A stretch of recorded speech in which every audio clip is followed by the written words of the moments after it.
मैं किसी के शरीर को कभी नहीं देखता। मैं तो केवल आत्मा देखता हूँ। तुम्हारे अंदर जो सुंदर आत्मा है उसे लोग नहीं देख सकते, परंतु मैं तुम्हारी वो परम सुंदर आत्मा देख रहा हूं। इसीलिए तुम्हें सुंदरी कहा मैंने। शरीर की कुरूपता और सुंदरता प्राणी के अपने कर्मों के अनुसार होती है। ना ही सुंदरता सदा रहती है और ना ही कुरूपता सदा रहती है। जिस श्राप के कारण तुम्हें यह कुबड़ा शरीर प्राप्त हुआ था, उस श्राप की अवधि समाप्त हो गई है। हमारा विश्वास करो सुंदरी। फिर वही। तनिक स्थिर रहो, हम अभी दिखाते हैं।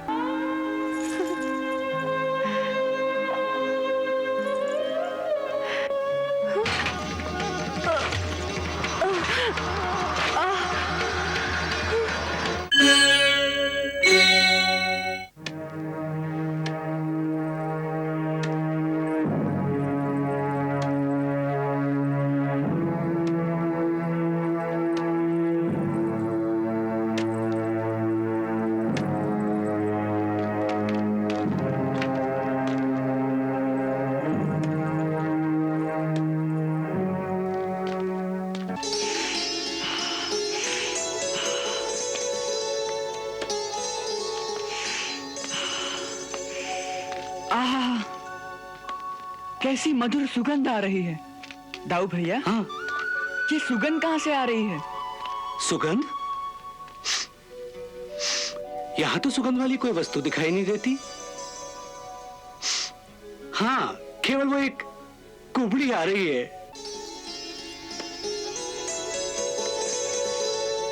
हो सकता है उसी के पास से ये सुगंध आ रही हो। उस कुबड़ी के पास से? हाँ हाँ, एक कुबड़ी के पास भी सुगंध हो सकती है। अच्छा, चलो दिखाता हूँ। चलो।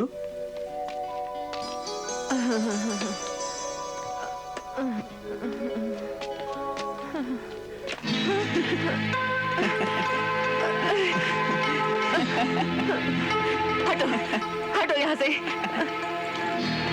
रास्ता छोड़ो। कैसे छोड़ दे? तुम्हारी इस डलिया से बड़ी दिव्य सुगंध आ रही है। क्या छिपा रखा है इसमें? ये तुम्हारे काम का नहीं है। हटो। अरे सुंदरी, तुम्हें इतना क्रोध शोभा नहीं देता। कौन हो तुम सुंदरी, जो इतने क्रोध में भी इतनी सुंदर लग रही हो? बोलो ना सुंदरी, कौन हो तुम?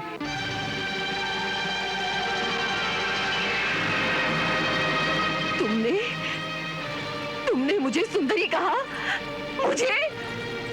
हाँ। पहले ये बताओ कि कौन हो तुम निर्दयी, जो एक कुरूप कुबड़ी स्त्री को सुंदरी कह के उसकी हंसी उड़ा रहे हो, जिसका लोग कुब्जा कह के उपहास करते हैं, जो लोगों के तानों से दुखी होकर अकेली छिप कर सूनी गलियों से जाती है, ताकि ये घृणित शब्द बार बार मुझे न सुनना पड़े। फिर भी किसी न किसी घर से, कहीं न कहीं से ये व्यंग्यवाड़ तो आ ही जाता है। ये व्यंग्यवाड़ तो आ ही जाता है कि देखो, वो कुब्जा जा रही है। उनके तानों से दुखी होती हूँ, उनके उपहास को सह लेती हूँ, क्योंकि ये सत्य है कि मैं कुब्जा हूँ।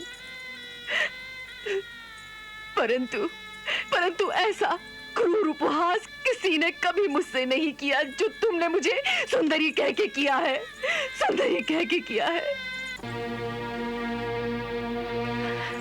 छेड़ना ही था तो तुम मुझे उपजा कह लेते, मैं सह लेती, परंतु ऐसा शब्द कहकर तुमने मेरे हृदय पर घाव कर दिया है।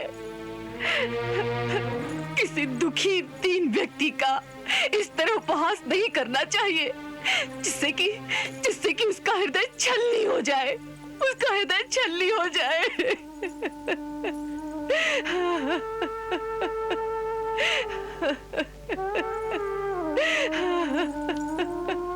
मैंने हंसी तो नहीं उड़ाई सुंदरी। मैंने तो केवल वही कहा है जो सत्य है। ये सत्य है। एक कुबड़ी शरीर, कुरूप मुख तुम्हें सुंदर लगता है? हाँ देवी, मैं किसी के शरीर को कभी नहीं देखता, मैं तो केवल आत्मा देखता हूँ।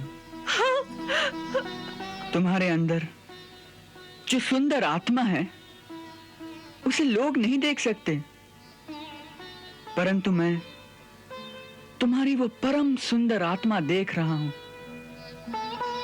इसीलिए तुम्हें सुंदरी कहा मैंने।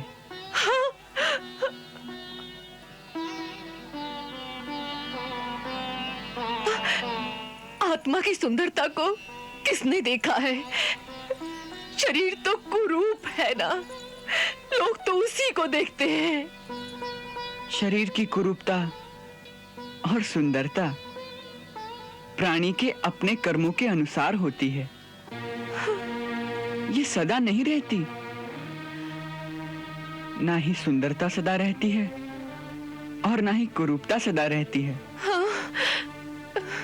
बुढ़ापे में एक सुंदर शरीर भी मुरझा जाता है।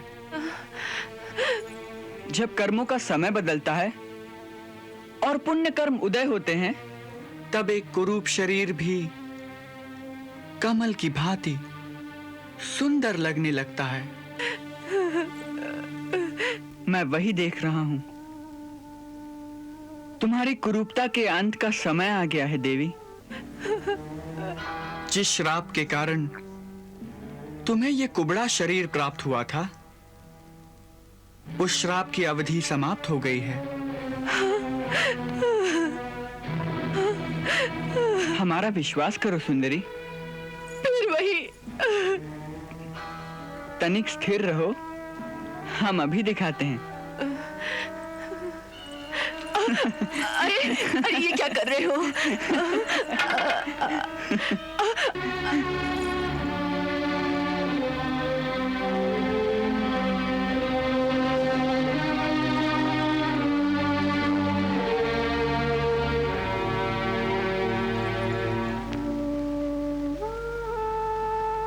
ये चंदन, ये अंगराग मैं महाराज कंस के लिए ले जा रही हूँ। सब मिट्टी में मिल जाएगा। वे तो मेरी गर्दन ही काट देंगे। जिसका हाथ मैंने पकड़ लिया हो, उसका महाराज कंस भी कुछ नहीं बिगाड़ सकते।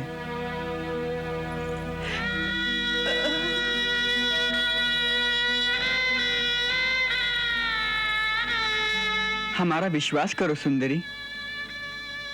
हमारे पास आ गई हो तो आप कंस के पास जाना नहीं होगा। यदि इस अंगराग का डर है तो ये डलिया हमें दे दो, अब इसका सेवन हम करेंगे।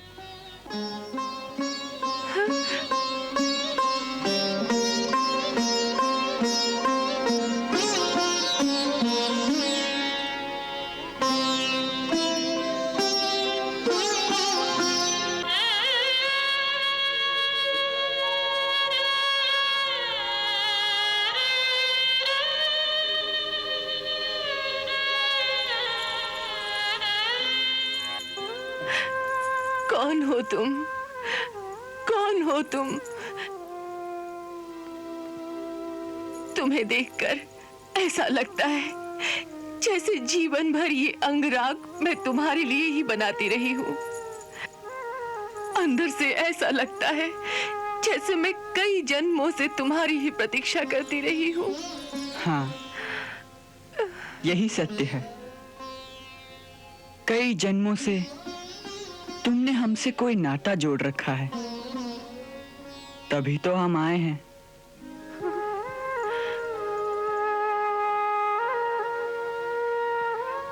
मैं जानती नहीं हूं कि तुम कौन हो, परंतु आत्मा के अंदर से कोई आवाज दे रहा है कि ये चंदन, ये अंगराग तो क्या है पगली।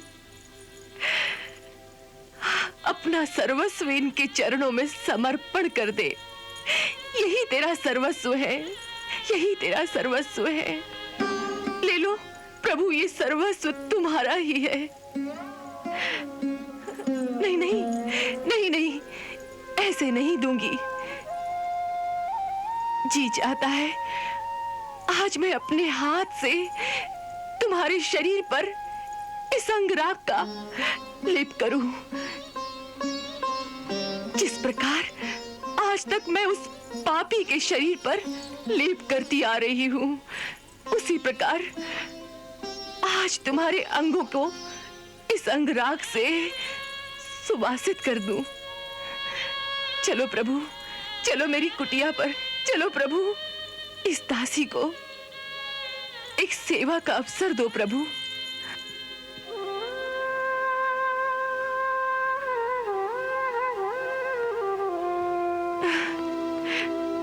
अच्छी बात है, परंतु तुम्हारे महाराज क्या कहेंगे? कहीं गर्दन काट दी तो? कौन महाराज? तुम्हें देखने के पश्चात तो अब मुझे ना कोई महाराज दिखाई देता है, ना कोई और। अब तो आत्मा के अंतर तक केवल तुम ही तुम हो और कुछ नहीं। एक प्रकाश ही प्रकाश है, और उस प्रकाश में जैसे मैं डूबती जा रही हूं, डूबती जा रही हूं, जैसे मेरा अपना अस्तित्व ही नहीं रहा।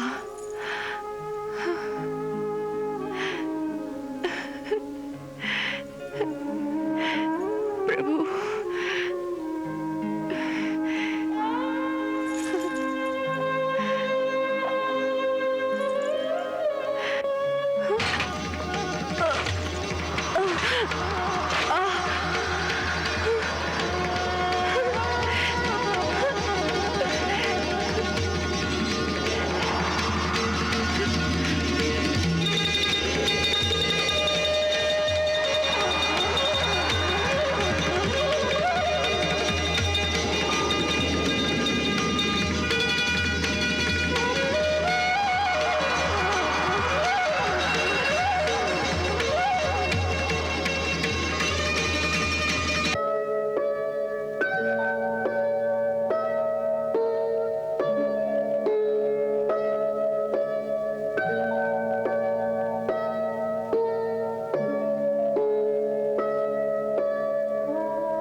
सुंदरी, मैंने कहा था ना कि तुम्हारी कुरूपता का समय समाप्त हो गया है।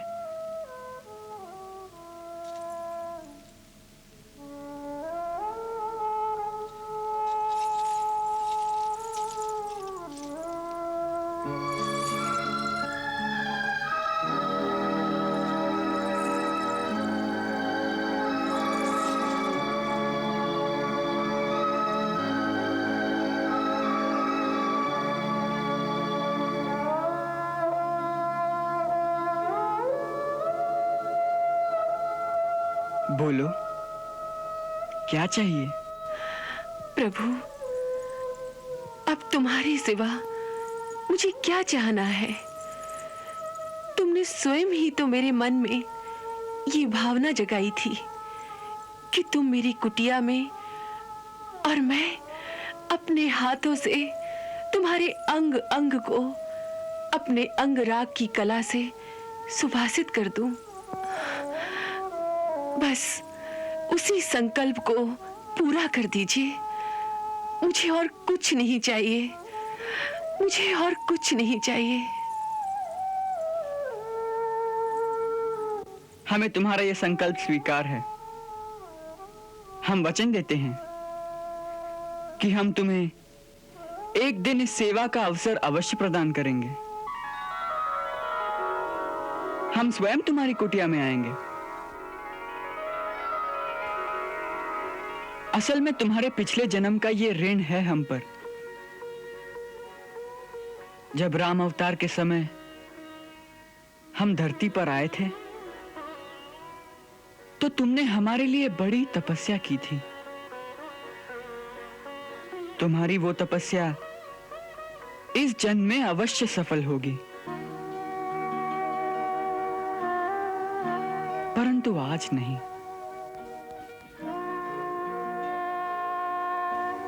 आज नहीं तो कोई बात नहीं। जब मैंने इतने जन्मों तक प्रतीक्षा की है, तब मैं इस जन्म में भी आज से अपनी कुटिया में बैठी इन चरणों की प्रतीक्षा करूंगी।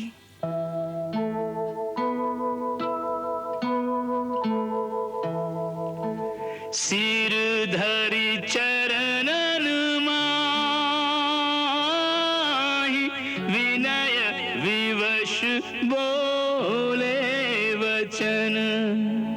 अंगराग यह नाही, यह प्रभु मम अनुराग है। तेरे दर्शन की बलिहारी, तेरा स्पर्श बड़ा सुखकारी। गई तन की विकृति स्वामी, तेरी देख मुखाकृति प्यारी। तेरे दर्शन की बलिहारी, तेरा स्पर्श बड़ा सुखकारी।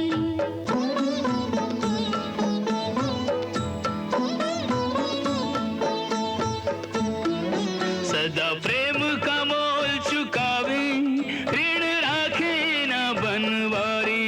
शबरी ने धीरज धर के, जैसे राम के राह निहारी। ऐसे ही जन्म भर शाम, देखूंगी मैं बात तिहारी। मित्र, यदि युद्ध में शत्रु का पलड़ा थोड़ी देर के लिए भारी हो जाए तो वीर पुरुष को निराश नहीं होना चाहिए। ऐसा ही एक अस्त्र हम अपने साथ लाए हैं। हाँ? आखिर मित्रता किस दिन काम आएगी? सच? हाँ, और ये अस्त्र अमोघ है। कहां है वो अस्त्र? आओ दिखाता हूं। तृणावर्त,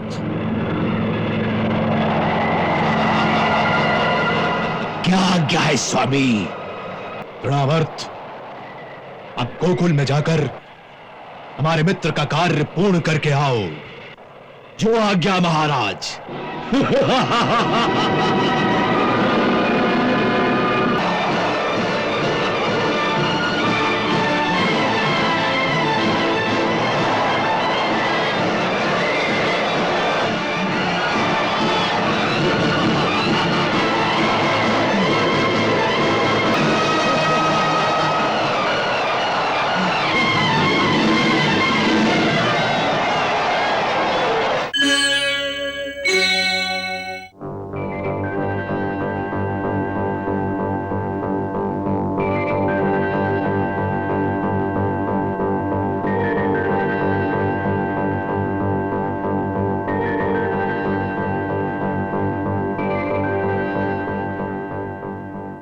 मित्र, हमें बुलाने के लिए जो तुमने पत्र भेजा था, उसमें निराशा की एक झलक थी।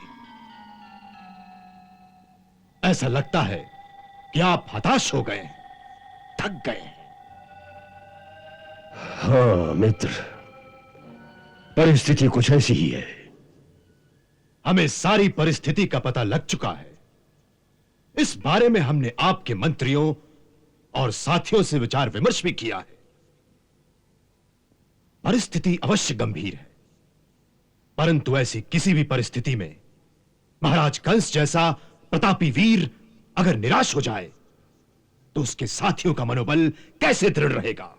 कंस के सामने कोई दिग्गज सेना खड़ी कर दो तो भी कंस नहीं घबराएगा।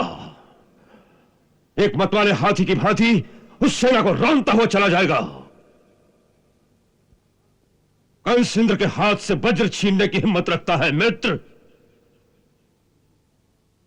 परंतु यहां बात दूसरी ही है। यहां हमारे सामने वीर योद्धाओं की सेना नहीं, एक बालक है, नन्हा सा बालक, दूध पीता हुआ बालक। और उस बालक ने कंस को चकरा रखा है, हतप्रभ कर रखा है। मित्र, पूतना और उत्कच जैसे परम वीर योद्धाओं को एक ही ठोकर से वो यमलोक पहुंचा देता है।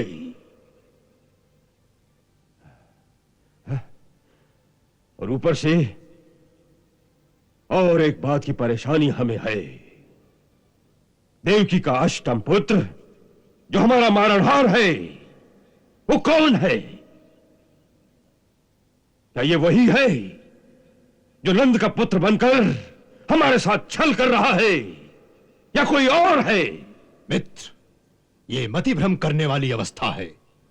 इस बारे में किसी ने जो आपसे कहा था, हम उससे सहमत हैं कि वो मायावी बालक किसका पुत्र है, ये जानने का प्रयास आप वृथा ही कर रहे हैं। उससे कोई लाभ नहीं होगा, कोई आपको सत्य नहीं बताएगा। हां, कोई सत्य नहीं बताता।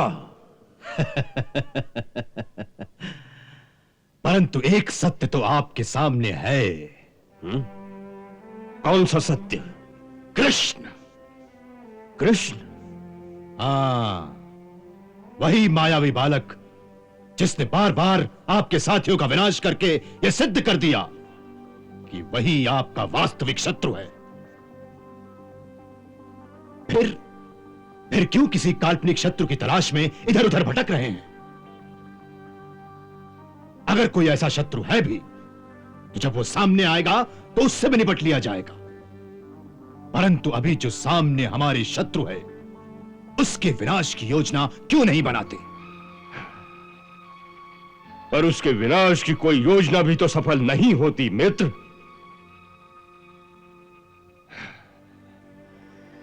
मित्र, यदि युद्ध में शत्रु का पलड़ा थोड़ी देर के लिए भारी हो जाए तो वीर पुरुष को निराश नहीं होना चाहिए। यदि एक अस्त्र निष्फल हो जाए तो तुरंत किसी दूसरे अधिक शक्तिशाली अस्त्र को प्रयोग में लाना चाहिए। उससे अधिक शक्तिशाली अस्त्र? ऐसा ही एक अस्त्र हम अपने साथ लाए हैं। आखिर मित्रता किस दिन काम आएगी? सच? हाँ, और ये अस्त्र अमोघ है। कहां है वो अस्त्र? आओ दिखाता हूं।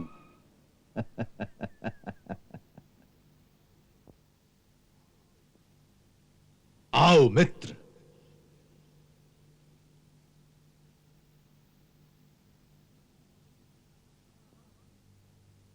तृणावर्त।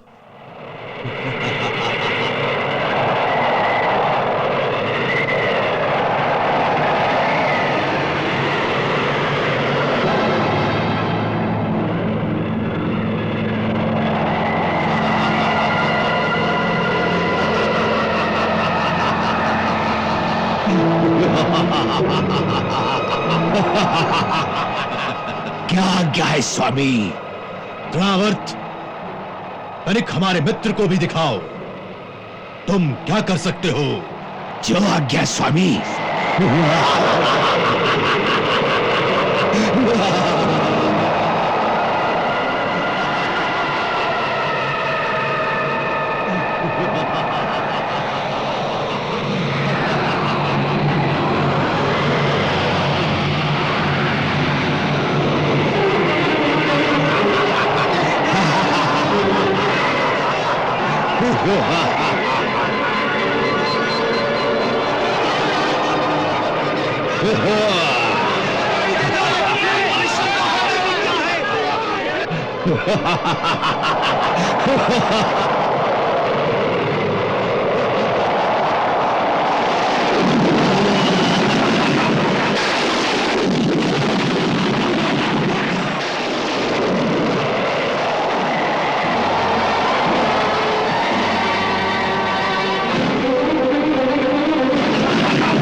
महाराज, क्या आज्ञा है?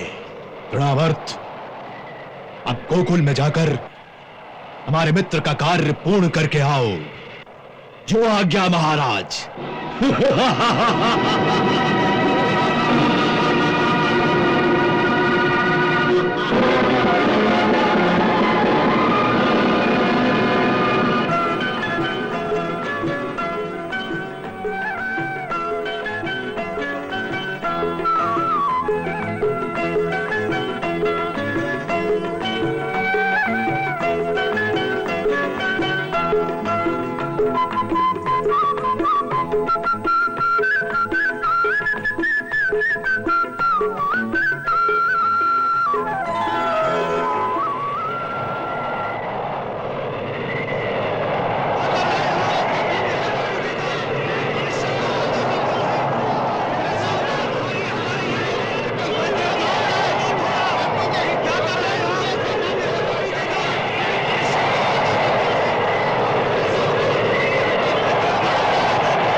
महाराज बाणासुर, कहो कहो, अब क्या कहते हो? अब और कोई अस्त्र है जिसका प्रयोग किया जाए? है मित्र। कौन सा? प्रतीक्षास्त्र। प्रतीक्षास्त्र अर्थात? मित्र, इतिहास ये सिखाता है कि मनुष्य का समय सदा एक सा नहीं रहता। काल की गति किसी को भी स्थिर नहीं रहने देती।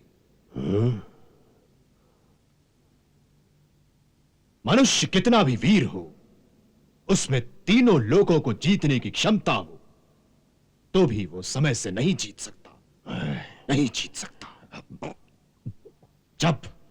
जब समय अनुकूल ना हो तो कितना भी पुरुषार्थ करो, कितना भी परिश्रम करो, उससे कोई फायदा नहीं होता।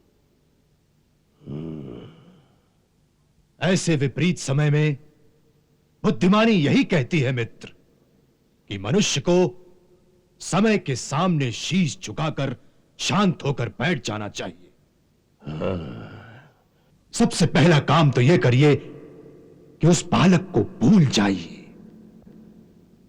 भूल जाऊं?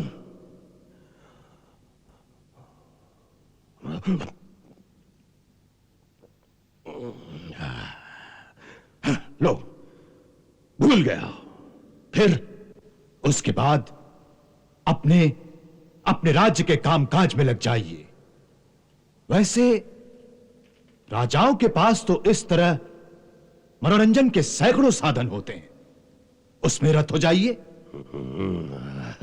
चलिए, हम आपको अपने राज्य में आखेट पर आने का निमंत्रण देते हैं। कुछ समय के लिए हमारे पास आइए। हम आपका इस प्रकार से मनोरंजन करेंगे कि आप सब कुछ भूल जाएंगे, सब कुछ। तुम्हारी ये योजना हमें अच्छी लगी मित्र।